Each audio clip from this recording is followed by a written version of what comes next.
કેમ છો? જય શ્રી કૃષ્ણ, જય માતાજી. સ્વાગત છે. કેવા છે વરસાદ પાણી? ભૂકા બોલાઈ નાખ્યા ને બાકી? અરે બાપા, અહીંયા એવા જ ભૂકા બોલાઈ નાખ્યા છે નવસારીમાં. એમાં આપણે જલાલપુરમાં તો વધારે, સિટીમાં ઓછો વરસાદ પડે, જલાલપુરમાં 12 ઇંચ 2 કલાકમાં. કેટલું પાણી આવ્યું હોય છે. આપણે જુનાગઢમાં પણ એવું જ છે. તમે બધા હમણાં જોવો જ છો, બધા વિડીયા ને એ બધું. કેટલો વરસાદ પડે છે, બધું ધોઈ નાખ્યું. અને આપણે એવું જ હતું. તેમ થતું તો ખમૈયા કરે તો હારો આ વરસાદ. હાવ કંટાળી ગયા, ઘરમાં પાણી ઘરી ગયા. ત્યાં સુધી છે ને વરસાદ આવ્યા જ કરો, ઘરની અંદર પાણી ઘૂસી ગયા છે. હું કરું, કાંઈ સમજાતું જ નહોતું. ચિંતા થવા મળી હતી મને તો કે હવે શું થાય, આ પાણી વધવા માંડશે તો શું કરશું, સામાન બધું ક્યાં મૂકશું, કઈ રીતના કરશું. થોડું થોડું પાણી હતું ત્યાં સુધી વાંધો ન આવ્યો, પણ જે પાણીનું સ્તર વધતું જાય, બહુ વધી જાય તો શું કરવું. મને તો હાવ આમ ચિંતા થતી હતી.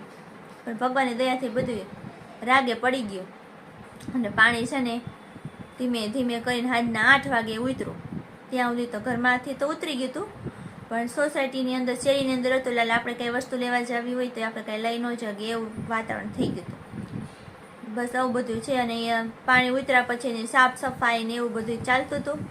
તો આજે હું ઘરની સાફ સફાઈ ને એવું જ કરું છું, કારણ કે કપડાં બધું આપણે પછી કબાટની અંદર આપણે હોય તો આપણે એ બધું પલળને એ બી કે બધું ઉપર ચડાવી દીધું હોય, જેમ તેમ બધું ફટાફટ ખાલી કરી નાખ્યું હોય, તો એ બધું સરખું કરું છું હું. તો ચાલો ફ્રેન્ડ્સ, હવે આપણે બ્લોગમાં આગળ વધીએ અને વાતાવરણ કેવું છે તમને બતાવી દઉં. અને તમે ઠાકોરજીના દર્શન કર્યા ને, શૃંગાર હું કઈ રીતના કરું છું જોયું ને. સૌ બધું આપણા દિવસની શરૂઆત, હમણાં પપ્પા નથી એટલે આપણા દિવસની શરૂઆત અહીંથી થાય, ઠાકોરજીની સેવાથી થાય છે. રોજ મારે કરવાની હોય એટલે. તો ચાલો ફ્રેન્ડ્સ, હવે આગળ વધીએ અને જોઈએ કે બહાર કેવું વાતાવરણ છે. જો બહાર વાતાવરણ જો કેવું થઈ ગયું છે. ઘડીક તડકો આવે, ઘડીક ઝરમર ઝરમર વરસાદ આવે.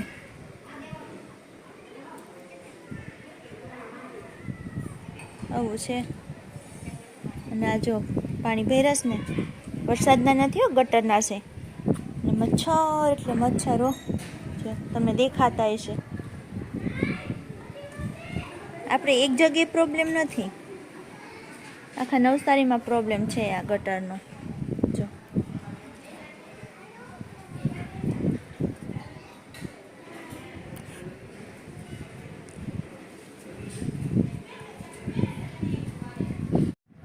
તો જોયું ને ફ્રેન્ડ્સ, બહાર કેવું વાતાવરણ છે. ક્યારેક તડકો નીકળે, ક્યારેક છાંયો નીકળે, અને વરસાદનું એકાદું ઝાપટું આવી જાય, ઝરમર વરસાદે પડી જાય. આવું બધું ચાલ્યા કરે છે.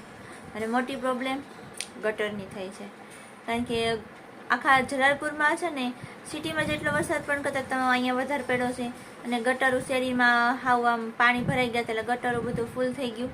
અને એ બધું પાણી બહાર નીકળે છે. આપણા ઘર પાસે જોયું ને તમે પાણી ગટરનું, અને એ ગટરનું પણ એટલું વાસ મારે છે ને, અને મચ્છર પણ એટલા જ થયા છે. હું તો કાવ્યને મેં તો કહી જ દીધું, તારે છે ને બહાર જવાનું જ નહીં, ઘરની અંદર રમો. તાર બેનપણીને ઘરની અંદર બોલાવીને રમી, પણ 12 વાગે ગંધારા પાણીમાં છે ને આપણે રમવું જ નથી.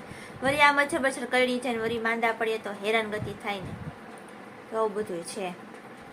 હવે ગટરમાં આપણે શાખા હોય ને, ગટર શાખા નગરપાલિકાની, એ બધી કમ્પ્લેન તો લખાય એવા છે. પણ હવે આવે ત્યારે થાય ને, કારણ કે એક જગ્યાએ તો ન હોય, આપણો વારો આવે ત્યારે થાય. તો ફ્રેન્ડ્સ, આવું બધું ચાલે છે. ચાલો હવે આપણે રસોઈનો ટાઈમ થઈ ગયો છે, તો આપણે રસોઈ બનાવી લઈએ. અને હું એકલી છું તો જમી લઈ.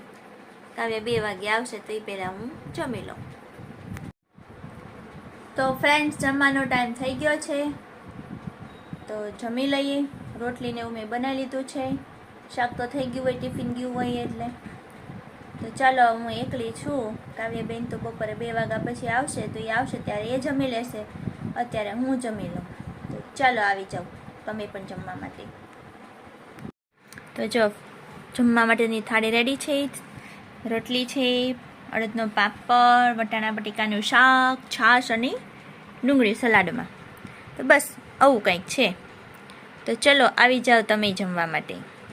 જો આ કાવ્યાબેન સ્કૂલેથી આવી ગયા અને બપોરે જમીને થોડીક વાર ટીવી જોઈને હવે એને ટેસ્ટ છે એની તૈયારી કરે છે. બરાબર ને કાવ્યા? કાવ્યા, આપણે વરસાદ ઓલો આવ્યો તો પાણી ભરાણા હતા, એ તને કેવું થયું તું? એટલે તો હું કેવા માંગતા હું તને એમ કહેવા માંગુ છું કે તમારા સ્કૂલમાં પાણી ભરાઈ ગયા હતા, આપણી સોસાયટીમાં પાણી ભરાઈ ગયા, પણ તને તારા પપ્પા તેડવા આવ્યા હતા કે નહીં? તો તને કેવું લાગતું હતું? ઠંડો બીક લાગતી હતી કે નહીં એમ પૂછું છું. લાગતી હતી ને તારા પપ્પા તને તેડીને લઈ આવ્યા હે? હા બીક લાગતી હતી. બીક લાગતી હતી? તને તેડી નતો તું તો ડૂબી જત, એટલું પાણી ભરાઈ ગયું તો ખબર છે? અત્યારે શું કરસ? વાંચું છું. વાંચે છે? સારું, લ્યો તો વાંચી લ્યો, બીજું શું બેન. તો ફ્રેન્ડ્સ, કાવ્ય છે ને એનું વાંચવાનું કામ કરે છે, તો મારે થોડાક કામથી બહાર જવાનું છે, સાનકુવા બાજુ. ત્યાં ભારત ગેસવાળાની ઓફિસ આવી છે ને, તો ત્યાં મારે થોડુંક કામ છે, તો હું એકલી જઈ આવું. કાવ્ય તો ઘરે રહેશે ને આજુબાજુમાં બધાય છે એટલે વાંધો ન આવે. એને ભેગી લઈ જાઉં મેળ ન પડે, કારણ કે મારે ઘણું હાલવું પડશે, તો એટલું હાલે નહીં, થાકી જાય જે સ્કૂલેથી આવી હોય. તો ચાલો હું છે ને મારું કામ પતાવી આવું.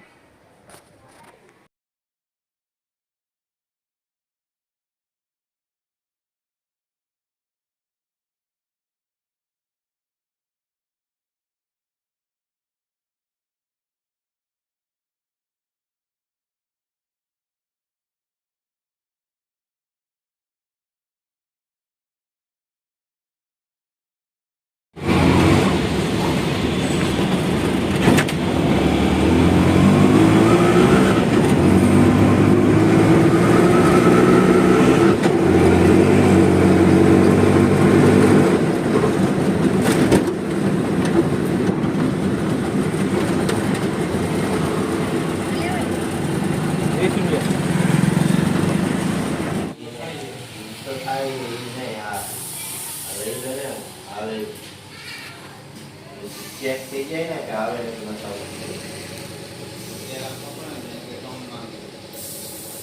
આપણા ગૂગલ પે છે.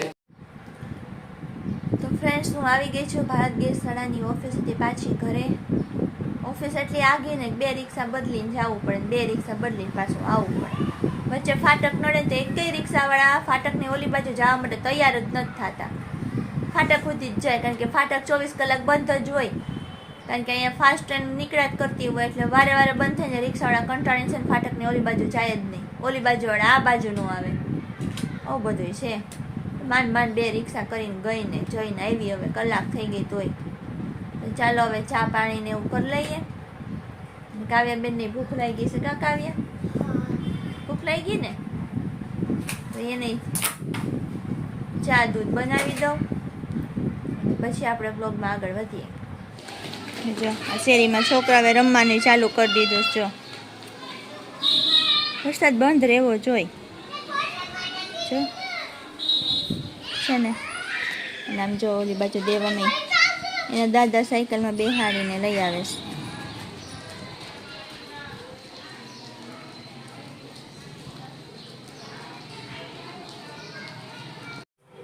તો આવું બધું છે. તડકો નીકળ્યો નથી ને છોકરાઓ બહાર શેરીમાં રમવાનું શરૂ કરી નથી દીધું. તો ચાલો ફ્રેન્ડ્સ, આપણે આજનો વિડીયો એ પૂરો કરી દઈએ. કેવો લાગ્યો વિડીયો કોમેન્ટ કરીને કહેજો.